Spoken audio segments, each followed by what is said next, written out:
os escribas e os fariseus de plantão. Papa Francisco. Francisco, com o seu testemunho, despiu-se das mundanidades pontifícias e tem sido capaz de encarnar a reviravolta evangélica, onde o primeiro se faz o último. O Senhor torna-se servo, o grande ocupa o lugar do pequeno. Padre Jaldemir Vitório Jesuíta.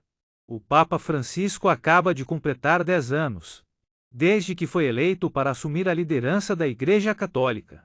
Ao longo dessa década, tive o desprazer de vê-lo sendo atacado, impiedosamente, por católicos ditos conservadores, que transformam a defesa da tradição num cavalo de batalha, que os coloca na contramão do Papa, a quem se sentem no direito de ofender sem escrúpulos.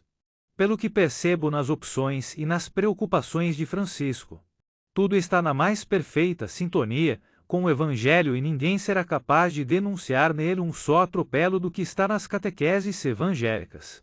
Seu diferencial, na condição de Papa, consiste, deveras, em colocar em prática o que Jesus nos ensinou e nos ensina, na linha da preocupação com os mais fragilizados do nosso mundo, da busca do perdão e da reconciliação, do esforço de sermos igreja em saída à procura da humanidade caída nas periferias sociais, como o homem semimorto da parábola do bom samaritano, da descoberta da sinodalidade como estilo de vida eclesial e ao contrário ao clericalismo, da preocupação com a sustentabilidade da casa comum, como exigência da fé. Francisco, com seu testemunho, despiu-se das mundanidades pontifícias e tem sido capaz de encarnar a reviravolta evangélica, onde o primeiro se faz o último. O Senhor torna-se servo, o grande ocupa o lugar do pequeno. Seu raio de visão vai além da catolicidade para atingir o ser humano de toda língua, etnia, cultura, ideologia e religião. Num contexto marcado por tantas formas de divisão e de preconceito, o Papa denuncia a cultura da indiferença e desce do seu trono para se pôr no nível dos seus muitos interlocutores em alguns casos, em nível inferior, como no gesto impactante de se ajoelhar e beijar os pés do presidente do Sudão do Sul, suplicando-lhe o fim das violências e da guerra naquele país africano, coisa impensável para os papas semideuses, intocáveis em sua condição de representantes de Cristo na terra. O grande mérito de Francisco, no meu entender, consiste em mostrar ser possível transformar o Evangelho em estilo de vida. Embora exercendo uma missão que o coloca entre os mais altos líderes mundiais, ele tem sabido, como ninguém, lançar-se todo no serviço do reino de Deus, nos passos de Jesus de Nazaré. O Evangelho de Mateus, objeto de minhas pesquisas acadêmicas, há várias décadas, oferece-me uma chave para intuir o motivo da rejeição de Francisco por uma larga faixa de pessoas que se dizem católicas, de leigos a cardeais. Trata-se dos personagens da narrativa evangélica chamados de escribas e fariseus, onipresentes no ministério de Jesus, sempre à espreita para flagrá-lo em alguma palavra, para poderem denunciá-lo às autoridades religiosas e tirá-lo de cena. Vejamos algumas situações. Acusam-no de blasfêmia. Atribuem-lhe ter pacto com Belzebu, o chefe dos demônios. Se irritam ao vê-lo comer com os pecadores, e gente mal afamada põe-me em dúvida sua autoridade, exigindo-lhe um sinal que lhe comprove a origem divina. Criticam-no como violador das tradições dos antepassados, pois não se importa com o preceito da pureza ritual onde quer que esteja fazendo bem. Lá estão eles sempre prontos para criticá-lo, por serem do contra, e decididos a partir para uma guerra sem tréguas. Os escribas e os fariseus estão ligados, de cheio, à morte de Jesus. NT 16,21 a 20,18. A certa altura do seu ministério, decidem eliminá-lo, ao vê-lo curar, em dia de sábado, um homem cuja mão era atrofiada. Entretanto, ele sabe estar lidando com pessoas perigosas e inescrupulosas, e as denuncia com terríveis invectivas. MT 23,139.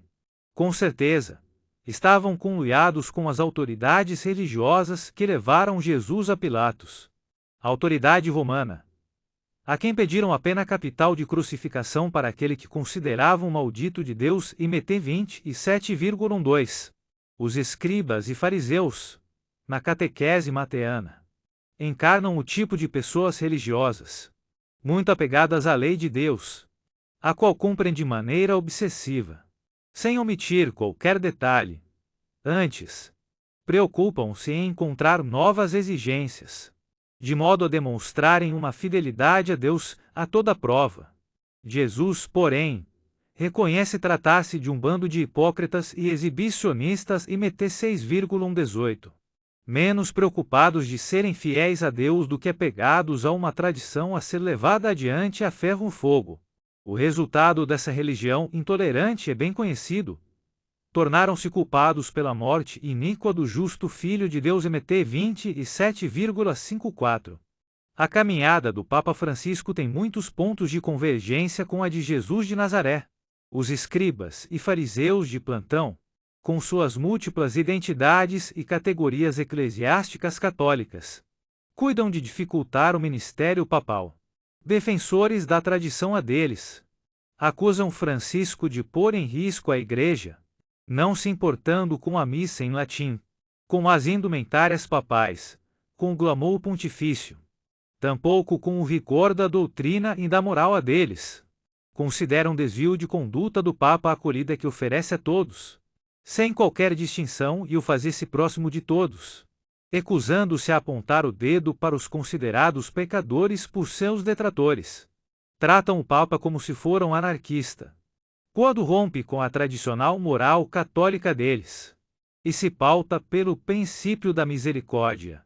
No trato com temas espinhosos da moral, pensam mal de um Papa capaz de gestos proféticos, às vezes, contradizendo o bom senso cristão, por considerá-lo perigosamente distante do pedestal em que, ao longo de séculos, os papas foram colocados. Como, no passado, os escribas e os fariseus tudo fizeram para eliminar Jesus. No presente, indivíduos semelhantes estão interessados em apressar a sucessão de Francisco ou anseiam sua morte, na esperança de que se restaure o papado, fazendo voltar aos tempos áureos dos papas imperiais, como se via até o Concílio Vaticano II. Como o Pai dos céus deu razão a Jesus de Nazaré, contradizendo seus inimigos, haverá de dar razão a Francisco, cujo empenho em fazer a Igreja Católica voltar aos trilhos do Evangelho se tornará divisor de águas de uma história milenar, em que nem sempre os papas deram ouvidos à voz do Mestre. Aclamar, convertam-se e creiam no Evangelho. Já Aldemir Vitório, SJ, é professor e pesquisador no Departamento de Teologia da FAGE. Relaté do Post. Mensagem do Ministro-Geral da UF. Novena a São Francisco. Novena de Natal, abertura. Feliz presépio.